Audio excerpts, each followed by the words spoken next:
Indo British advanced pain clinic నొప్పి మాయం surgery దూరం ఫర్ అపాయింట్మెంట్స్ 9155515563. నమస్కారం, వెల్కమ్ టు ఐ డ్రీమ్. ధర్మ మార్గం విత్ విజిత కార్యక్రమానికి స్వాగతం.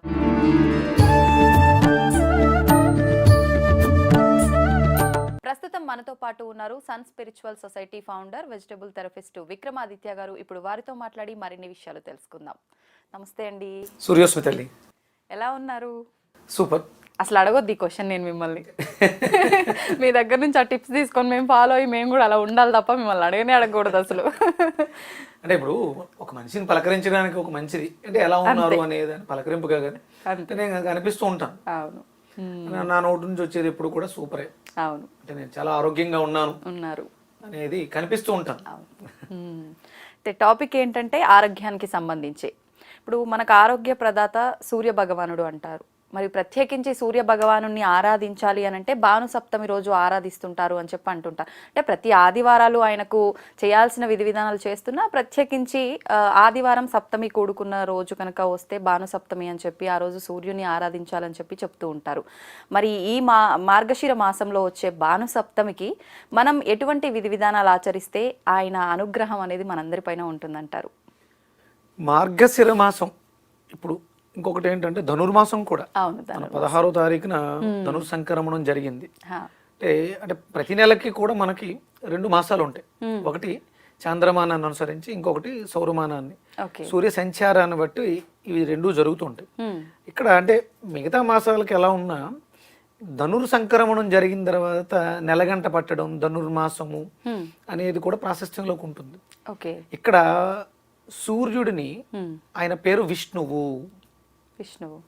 ఈ మాసంలో ధనుసు రాశిలో సంచారం చేసే సమయంలో ఆయన్ని సూర్యుడిని విష్ణువుగా అంటే వ్యాప్తి చెందేవాడుగా ఆరాధిస్తూ ఉంటాం. చాలా విశేషమైన అనమాట. అంటే మార్గశీర్షం విశేషం విష్ణు ప్రీతి. సహజంగానే ఆయన విష్ణు. ఇందులో సూర్యుడు ఆ నామధేయం కూడా అయింది. అంటే సహజంగా యావత్ ప్రపంచము మనకి మిగతా ఇప్పుడు విష్ణుమూర్తి ఎలా ఉంటాడమ్మా? విష్ణుమూర్తిని నేను అడిగాను మిమ్మల్ని, విష్ణుమూర్తి ఎలా ఉంటాడు తల్లి అంటే ఏం చెప్తారు వర్ణన? పాము పైన పడుకొని ఉంటారు, అలా ఉంటారు. లేదు మీకు దర్శనం ఇస్తున్నారు, ఎలా ఇస్తారు? అష్టభుజాలతోటి, శంకు చక్రాదులతోటి, కిరీటంతో ఆయన మీకు దర్శనం. విష్ణుమూర్తి అనగానే మనకు గుర్తొచ్చేది కదా. ఇప్పుడు అది అలంకారప్రాయంగా మనం మాట్లాడుకున్నాం. చూపించగలవా విష్ణుమూర్తిని? ఇప్పుడు పరమేశ్వరుణ్ణి చూడలేం, ఎవరు ఏ దేవుణ్ణి కూడా చూడలేం.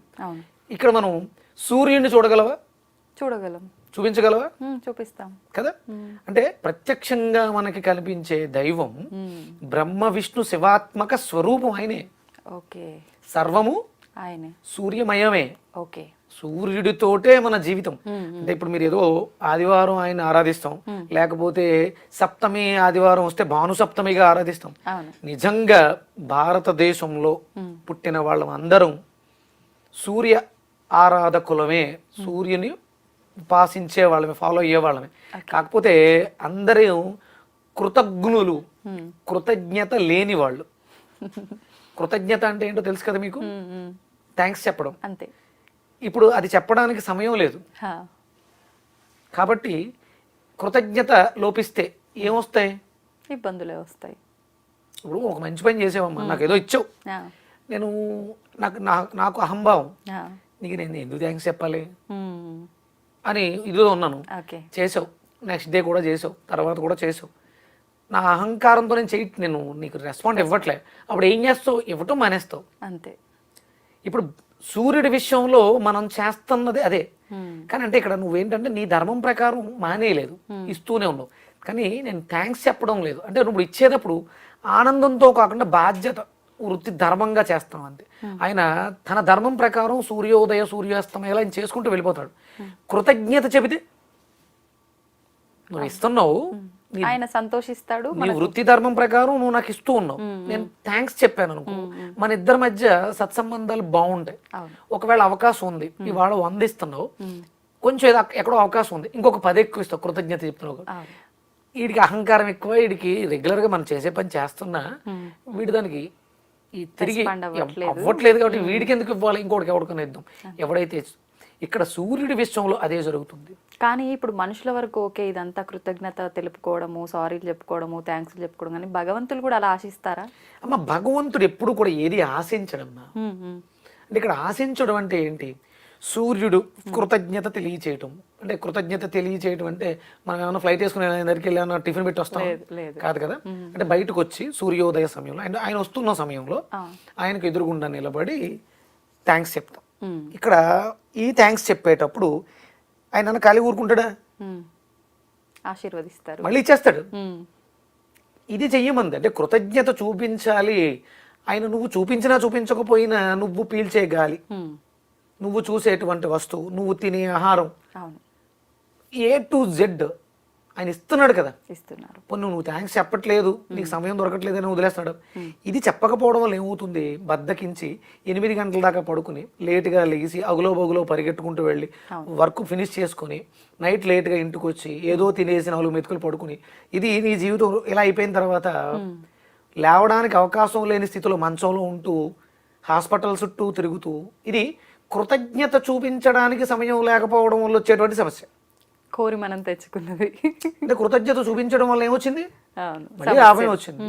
ఏదైతే ఇస్తామో దాన్ని 10 పొందుతాం.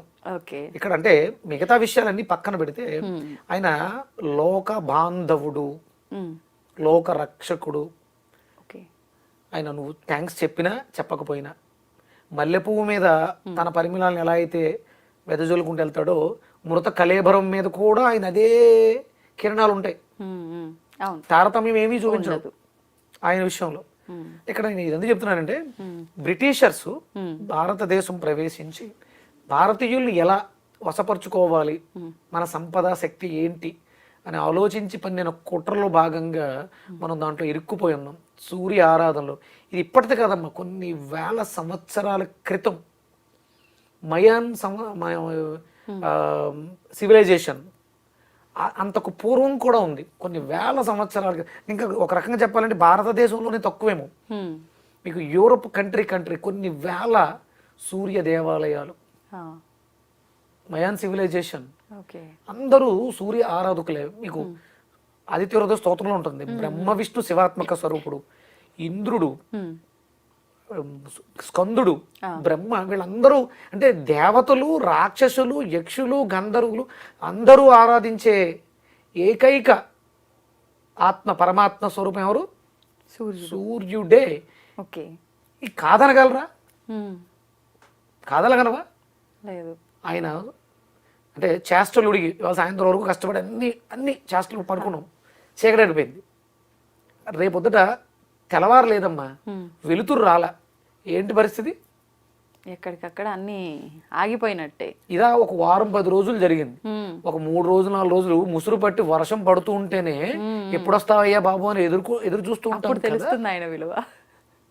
కానీ అంటే ఆయన రావడం జరిగింది, ఆయనకి మనకి మధ్యలో మేఘాలు అడ్డు వచ్చి వర్షం పడడం వల్ల బ్యాక్టీరియా పెరిగిపోయింది. ఒక వారం 10 రోజులు అసలు సూర్యరశ్మి పడలా, వర్షం పడుతూనే ఉంది. ఆ చెమ్మకి సర్వనాశనం అయిపోతాం. ఇక్కడ విశేషంగా సూర్యుని అంటే సూర్యుడి యొక్క అనుగ్రహాన్ని, ఆయన ఒక మూర్తి కాదు, ఆయన స్పర్శించవచ్చు, దర్శించవచ్చు. ఆయనతో ప్రేమగా తారతమ్యాన్ని లేకుండా తాదాప్యమైనటువంటి దీక్షతో ఆయన అనుభవించవచ్చు. ఆయన ఒక్కడి దగ్గరే అది సాధ్యం, సూర్యుడి దగ్గర. అందుకని దానికి విశేషంగా అంటే సూర్యోపాసకులు ఎవరైతే ఉన్నారో వాళ్ళకి విశేషమైనటువంటి పర్వదినం ఆదివారము సప్తమి తిథితో వస్తే అది అలభ్య యోగం అని చెప్పేసి ఈ రోజు విశేషంగా ఆయన చేస్తూ ఉంటాం. ఇప్పుడు నేను సూర్యోపాసకుడుగా, సూర్య ప్రేమికుడుగా నేను ఒక 4 నెలలుగా మహాసౌర యాగాన్ని చేస్తున్నాను. ప్రతినిత్యం కూడా సౌరహోమం చేసుకుంటున్నాను. భాద్రపద మాసంలో మొదలుపెట్టాం. భాద్రపదం, ఆశ్వీజం, కార్తీకం, మార్గశీర్షం. రేపు వచ్చేది పుష్యమాసం. పుష్యమం తర్వాత మాఘమాసం. అప్పటికి ఒక 6 నెలల దీక్ష నాకు ఇది. ఇప్పుడు ఏం చేస్తున్నారంటే ఆయన ఇక్కడ ఇది ధనుర్మాసం కాబట్టి సంక్రమణ జరుగుతుంది కాబట్టి రేపు వచ్చే ఆదివారం మహాసౌర హోమం చేసి ఉదయం ఆయనకి లోక కళ్యాణ కారకుడు ఆయన. అందుకని ఆయనకి కళ్యాణం నిర్వర్తిస్తున్నాను. సౌజ్ఞా పద్మిని సమేత సూర్యనారాయణ స్వామికి కళ్యాణ మహోత్సవం జరిపిస్తున్నాను. అంటే నాకు ఆయన మీద ఉన్నటువంటి ప్రీతితో ఆయన నేను తండ్రిగా భావిస్తాను. కొడుకుగా నా కర్తవ్యం. ఓకే. ఆయనకి పెళ్లి చేసేంత గొప్పవాళ్ళం కాదు. ఇది శాంతి కళ్యాణం అంటాం. అంటే ఆయన శాంతిస్తే ఆయన అందరినీ సమానంగా చూస్తారు, అంటే లేకపోతే చూడరా కాదు, కృతజ్ఞత తెలియజేయడానికి ఒక అవకాశం. అందుకని ప్రతి ఒక్కళ్ళు కూడా ఆ రోజు పాలు, బెల్లము, పరమాన్నం, బియ్యంతో అన్నాన్ని వండి ఆయనకి నివేదన చేస్తాను. ఆయనకి బాగా ఇష్టం పరమాన్నం. ఎందుకంటే మరి నేను ఇంకా రీసెర్చ్లో ఉన్నాను, ఆయనకి పళ్ళు ఉండవు అంటారు. అందుకని మెత్తని పదార్థం పెట్టాలి. అంటే మనకు ఒక ఇది ఉంటుంది, సూర్యోదయం తర్వాత పళ్ళు తోమితే ఆయన్ని ఎక్కిరించినట్టు అవుతుంది, అంటే ఆయనకి లేవు కదా. అందుకని సూర్యోదయం తర్వాత పళ్ళు తోమకూడదు, సూర్యోదయ పూర్వమే పళ్ళు తోమేయాలి. అంటే దానికి సైంటిఫిక్ రీజన్ వేరే ఉంటుందమ్మా. ఆఫ్టర్ సన్ రైజ్ మీరు ఏదైనా పళ్ళు తోమటం ఇలాంటివి చేస్తే పళ్ళు ఊడిపోతాయి, పుచ్చిపళ్ళు అయిపోతాయి. అంటే ఇప్పుడు డెంటల్ ప్రాబ్లమ్స్ ఎక్కువ ఉన్నాయి, మీకు పేస్ట్ ల్యాడ్లు వస్తూ ఉంటాయి, గోడలు బద్దలు కొట్టుకుని వస్తారు. గోడలు మీ పేస్ట్ లో ఉప్పు ఉందా, చింతపండు ఉందా అని అడుగుతారు. ఎవ్వరూ కూడా బిఫోర్ సన్ రైజ్ పళ్ళు తోమాలని చెప్పారు. అంటే సూర్యుడికి మన దేహానికి ఏదో సంబంధం ఉంది, సైంటిఫిక్ సంబంధం ఉంది. అందుకని ఆఫ్టర్ సన్ రైజ్ మనం పళ్ళు తోమకూడదు. ఇంకొకటి, సూర్యుడికి ఎదురుగుండా, అంటే మనకు తూర్పును ఉదయిస్తున్నాడు అనుకోండి, ఆయనకి అభిముఖంగా మూత్ర విసర్జన చేయకూడదు. అంటే అవి దోషాలు, దానివల్ల ఆ గ్రావిటీ ఎనర్జీస్ లో ఇబ్బందులు వస్తాయి. ఇదంతా 100% సైంటిఫిక్. ఇవి చేయడం వల్ల ఆఫ్టర్ సన్ రైజ్ పళ్ళు తోమితే పళ్ళు డెలికేట్ అయిపోతాయి. ఆఫ్టర్ సన్ రైజ్ కానీ, అంటే సూర్యుడి వైపు తిరిగి మూత్ర విసర్జన చేస్తే అదొక దోషం. మన పోస్టేట్ ఎన్లార్జ్మెంట్ కావచ్చు, కిడ్నీలో స్టోన్స్ కావచ్చు, లేకపోతే కిడ్నీలు డ్యామేజ్ అయిపోవడం, ఇలాంటివన్నీ అసలు. అంటే నిలబడి మూత్ర విసర్జన చేయకూడదు, దోషం. ఇప్పుడు డయాలసిస్లు, ఈ సమస్యలు, చాలా సమస్యలు ఉన్నాయి. వీటిలన్నిటికీ కారణం ఏంటంటే ఇదే కారణం. నిలబడి మూత్ర విసర్జన చేయకూడదు, అది తూర్పుకి తిరిగి చేయకూడదు. గ్రావిటీ ఫోర్స్, ఎనర్జీస్ పనిచేస్తాయి. ఇవన్నీ ఏంటంటే సూర్యుడిని అనుసంధానం చేస్తూ, నేను నా రీసెర్చ్ లో సన్ వర్షిప్ యాన్సెంట్ ఇండియన్స్, అంటే భారతీయులు ఎంత గొప్పగా సూర్యుడిని ఆరాధించారు, ఎంత అభ్యున్నతిని పొందారు. అత్యుత్తమైనటువంటి విలువైన వస్తువు చెప్పొకటి సృష్టిలో బాగా విలువైంది, ఇది ఉంటే ఇక నా జీవితం ధన్యం, ఇక కొన్ని తరాలు, సంవత్సరాలు, వేల సంవత్సరాలు కూడా బతికేయచ్చు అనేది ఒక విలువైన వస్తువు చెప్పు. ఏముందండి అలా? మనకి డబ్బు కదమ్మా, డబ్బు కూడా అది శాశ్వతం. దానికన్నా విలువైంది బంగారం. ఏదో ఒక టన్నులు ఇంట్లో పెట్టుకుంటూ అమ్ముకుంటూ బతికేయచ్చు కదా. ఇలా ఇంకా ఉన్నాయా మణులు, మాణిక్యాలు, రత్నాలు. సమంతకమణి అనే ఒక మణి ఉందా, కొన్ని వందల బారువులు పెడుతూనే ఉంటది. అది అంత విలువైన వస్తువుని సత్రాదిచ్చుకుని ఇచ్చింది ఎవరు? సూర్యుడే. ధర్మరాజు రాజ్యాన్ని కోల్పోయి అరణ్యవాసం వెళ్ళిపోతుంటే జనం అందరం కూడా వస్తూ ఉంటారు. ఆయన మేము బతకడమే కష్టం, మీరు ఏదో అడగబోయారు. ఇప్పుడు అశ్వత్థామకు కూడా ఇక్కడ ఏదో ఉందంటారు కదా, సమంతకమణి. అదేనా? అయి ఉండొచ్చు, ఇంకా అది ఎక్కడుందో తెలియదు. ధర్మరాజుకి రాజ్యం వేసి అరణ్యవాసం చేయాల్సి వచ్చింది 14 ఏళ్ళు. అప్పుడు ఆయన తన ఫ్యామిలీతో వెళ్తూ ఉంటారు. కానీ ఆయన లేని రాజ్యంలో మేము ఉండలేమని ఆ ప్రజలందరూ కూడా మేము వస్తా ఉంటారు. మేము తినడానికే ఏదో ఆకులు, అలములు, కందమూలాలు తిని బతికేస్తాము, మిమ్మల్ని అందరినీ నేనెక్కడ పోషించను, అంటే రాజు తత్వం అది అని అన్నప్పుడు ఆయన గురువులు చెప్తారు, సూర్యుని ఉపాసించు దారి ఆయన చూపిస్తాడంటే అప్పుడు సూర్యోపాసన చేస్తే అక్షయ పాత్ర ఇస్తారు. సృష్టిలో అత్యంత శక్తివంతమైనటువంటి వస్తువులు, ఇంతకన్నా విలువైన వస్తువులు ఇంకేమైనా ఉన్నాయా? ఆ విలువైన వస్తువులు ఇచ్చింది ఎవరు? సూర్యోపాసన చేస్తే అక్షయ పాత్ర, క్షయము లేని శక్తినిస్తాడు. సమంతకమణి అంతటి విలువైనటువంటి బంగారాన్నే తయారు చేసే శక్తిని ఆయన ఇస్తాడు. అప్పుడేమో ఆ పాత్రల రూపంలో, వస్తువుల రూపంలో, ఇప్పుడు ఈ కలియుగంలో శక్తి రూపంలో ఇస్తారు. ఆరోగ్యమే మహాభాగ్యం, ఆరోగ్యం భాస్కరాధీనం. ఇప్పుడు అనారోగ్య సమస్యలు చుట్టూ ముట్టేస్తున్నాయి, మీ వల్ల కావట్లా. డాక్టర్ దగ్గరికి వెళ్ళి చెప్తారు విటమిన్ డి కంపల్సరీ కావాలి, సూర్యుని ఆరాధించండి. ఫ్రీగా ఇస్తున్నాడు ఆయన. మనం డబ్బాల్లో వేసి క్యాప్సులు తయారు చేసి సీసాల్లో పెట్టి కొనుక్కుని ఏడిసి బదులు అవి పని చేయవు, నో డౌట్ అవి పని చెయ్యవు అసలు. ఎందుకంటే సూర్యుడికి అభిముఖంగా ఉండి స్వీకరణ చేస్తే అప్పుడు మీరు ఏ మెడిసిన్స్ వేసుకున్నా పని చేస్తాయి. విటమిన్ డి అనేది చాలా ఇంపార్టెంట్. మీరు బయట నుంచి ఇస్తే బాడీ యాక్సెప్ట్ చేయదు, అది ప్రాసెస్డ్ కదా, గెంటేస్తుంది. అదే సన్ రైజ్ నుంచి స్వీకరిస్తే తీసుకుని అది తయారు చేసుకుంటుంది, విటమిన్ డిగా మారుస్తుంది. అది ఒక కిరణాన్ని తీసుకుంది, కిరణంలో ఉండేటువంటి పోషకాలు, విటమిన్ డికి కావాల్సిన పోషకాలు ఉంటాయి. నువ్వెవడో తయారు చేసి బయట సీసాలో పెట్టి నాకు ఇవ్వడానికి, శరీరం అంటది. అందుకని విటమిన్ డి వేసుకుంటే మంచిదమ్మా. ఎంతకాలం వేసుకుంటావు? జీవితాంతం వేసుకుంటావా? అవును, వస్తావు కదా, ఫ్రీగా ఇస్తున్నాడు కదా ఆయన. పొద్దుటే లేసి దండం పెట్టుకోవడానికి ఏమొచ్చింది? అదే కష్టం కదా మాకు ఇప్పుడు. మారండి, కష్టమే, కానీ జీవితం చాలా హ్యాపీగా ఉంటుంది, అద్భుతంగా ఉంటుంది. సూర్య ఆరాధన మళ్ళీ ఆ స్థితికి ఏది కొన్ని వందల వేల సంవత్సరాల క్రితం భారతదేశం ఎలా సస్యశ్యామలం, అది మళ్ళీ జరుగుద్దమ్మా. ఒక 10-15 ఏళ్ళు చాలా దారుణమైన స్థితిలోకి వెళ్ళిపోతాం మనం. అంటే కష్టాలన్నీ చుట్టుముట్టేస్తాయి. అప్పుడు మనకు గుర్తొచ్చేది. అందుకని సూర్య ఆరాధన చేసుకోవడానికి సప్తమి ఆదివారం భాను సప్తమి, పుష్యమి ఆదివారం పుష్యార్క యోగం, ఇలాంటి యోగాలు ఉన్నాయి. ఆ తిథుల్లో సూర్య ఆరాధన ప్రతినిత్యం సూర్యారాధన చెయ్యాలి, చేసి తీరాలి. సంధ్యావందనం చేయాలి, అర్ఘ్య ప్రదానం చేయాలి, ఆయనకి చేతులు జోడించి నమస్కారం చేయాలి. విష్ణుమూర్తి అలంకార ప్రియుడు, శివుడు అభిషేక ప్రియుడు, సూర్యుడు నమస్కారం. అంతే. ఇప్పుడు మీరు కూడా, మీలో సూర్యుడు ఉంటాడు, నమస్కారం పెడతాం. అంటే మీలో నేను ఎవరికి పెడుతున్నాను? మీకు కాదు, మీలో ఉన్నటువంటి ఆత్మకి. అందుకని నేను సూర్యోస్మి అంటాను. అవును, అంటే నాలోనూ సూర్యుడు ఉన్నాడు, నీలోనూ సూర్యుడే ఉన్నాడు ఆత్మకి. అందుకని ఆత్మా నమస్తే. అందుకని నమస్కార ప్రియో భాస్కర అంటారు. చిన్న నమస్కారం పెట్టలేవా? పెట్టచ్చు. ఓ 10 నిమిషాలు నిలబడితే అద్భుతమైనటువంటి కిరణకాంతి ఈ 4 వేళ్లలోంచి లోపలికి వెళ్తుంది. అన్ని తీసుకో, ఈ 4 ఎలా వెళ్తాయి? ఈ బొటన వేళ్లలోంచి ఆజ్ఞాచక్రంలోకి వెళ్ళిపోతుంది. ఇది మన వైపు నుండి, ఇది మన వైపు నుండి. ఇలా పెడితే విశుద్ధిలోకి వెళ్తుంది, ఇలా పెడితే హృదయంలోకి వెళ్తుంది. అంటే కొన్ని సింబల్స్ ఉన్నాయి, ఇలా పెడతాం, ఇలా పెట్టి దీన్ని తీసుకొచ్చి నాభిలో పెడతాం, మణిపూరకానికి వెళ్తుంది. ఇలా పెడితే సహస్రారంలోకి వెళ్తుంది. ఇంత ఈజీగా శక్తినిస్తుంటే హాస్పిటల్కి వెళ్ళి టెస్టులు చేయించుకుని సెలైన్లు పెట్టించుకుని ఆరోగ్యం కావాలా? సూర్య నమస్కారం చేయండి. ఐశ్వర్యం కావాలా? అక్షయపాత్ర కావాలా? సూర్య నమస్కారం చేయండి. అన్నిటికీ మూల ప్రదాత సూర్యుడు ఒక్కడే. సర్వం 4 వేదాలు సూర్యుడు గురించి చెప్తున్నాయి.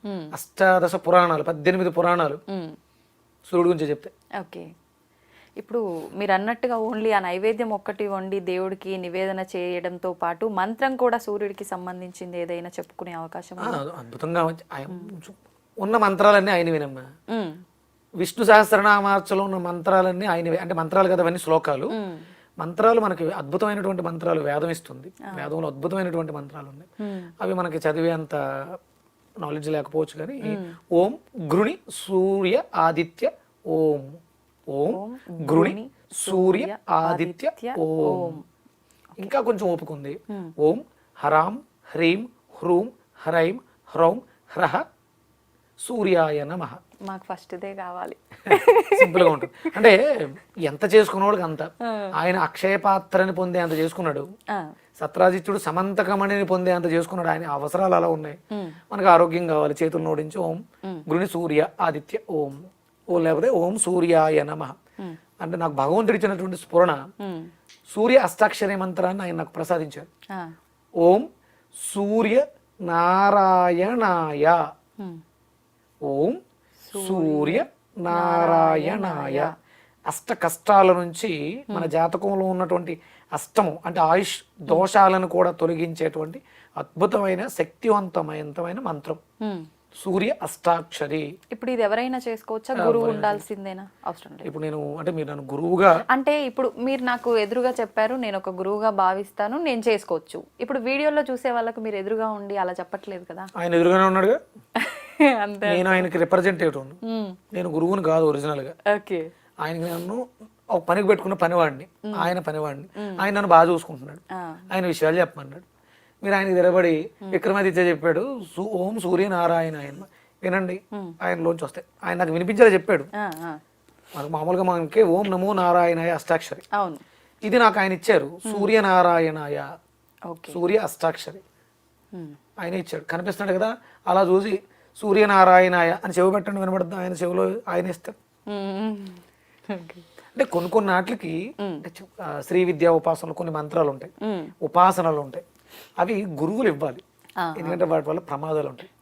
ఇది మనకి ప్రమాదం కాదు, సాత్వికం. ఆయన బాగా కనిపిస్తుంటాడు. అందుకని గురువుతో పని లేదమ్మా, ఆయనే మనకి ఆది గురువు. ఈ మంత్రాలకి గురువు ఉపదేశం అక్కర్లేదు. ఇది ఎవరైనా, అది చిన్నది శ్లోకం, అది మంత్రం కూడా కాదు. మంత్రం అంటే కేవలం వేదంలో ఇచ్చినవి మాత్రమే మంత్రాలు, ఇవి మిగతావన్నీ కూడా శ్లోకాలు. పారాయణ అంతే తప్ప నామం అనొచ్చా? నామాలు నామాలు. అంతే. అందుకని ఈ మంత్రానికి ఎలాంటి ఇబ్బందులు లేవు, హ్యాపీగా అందరూ చేసుకోవచ్చు. చేసుకోవచ్చు. కానీ నమస్కారం చేయడం మాత్రం మర్చిపోవద్దు. డబ్బు కావాలా నమస్కారం చేయి, ఆరోగ్యం కావాలా నమస్కారం చేయి, తిండి కావాలా నమస్కారం చేయి. ఇంకోటి చెప్పనా, గ్యాస్ట్రిక్ ఉందా తగ్గాలా నమస్కారం చేయి.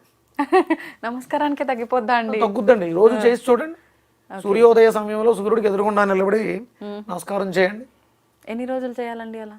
48 రోజులు మినిమం. మాకు కొంచెం ఓపికలు తక్కువ కదండి, తొందరగా అయ్యే అవకాశాలు ఏం లేవా?